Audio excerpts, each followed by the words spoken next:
құтты болсын.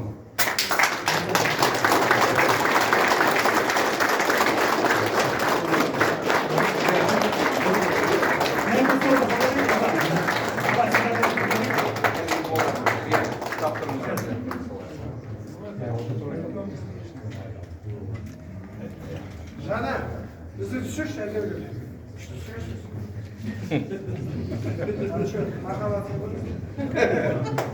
Рахмет. Сөз айтайын. Иә, Нәбиден Жамбылұлы. Ал құрметті Біздің іс-қимылдар ардагерлерінің қауымдастығының заңды тұлғалар бірлестігінің республика көлеміндегі төрағасы. Нәбиден Жамбылұлы. құрметті ардагерлер, құрметті қонақтар, құрметті бауырлар, бауырлас бауырлар, құрметті оқушылар. Енді мынау біздің 2 жылдық еңбегіміздің бүгін қорытындысы.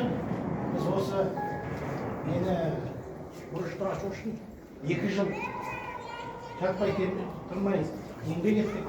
Ең бірінші айтайын деген жаңағы осы ардагерлерге, осы қоғамдық ұйымдарына, осы қорғаныс министрлігіне, жаңағы ұлттық қауіпсіздік комитетінің, жаңағы президент күзетінің басшылары бәріне алғысымыз шексіз. Осы кісілер бізді қолдап, әрдайым осы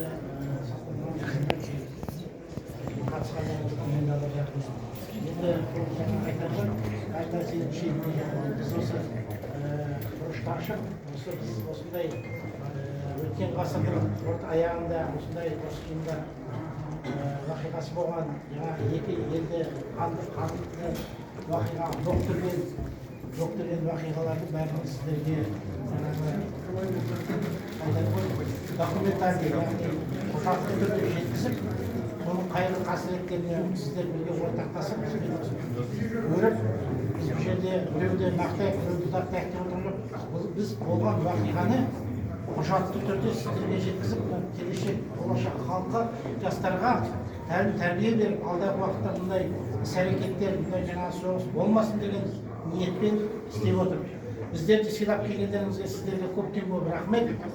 Отбасыларыңызға амандық тілеймін, табысқа жете беріңіздер, семьяларыңызды бақытты болыңыздар.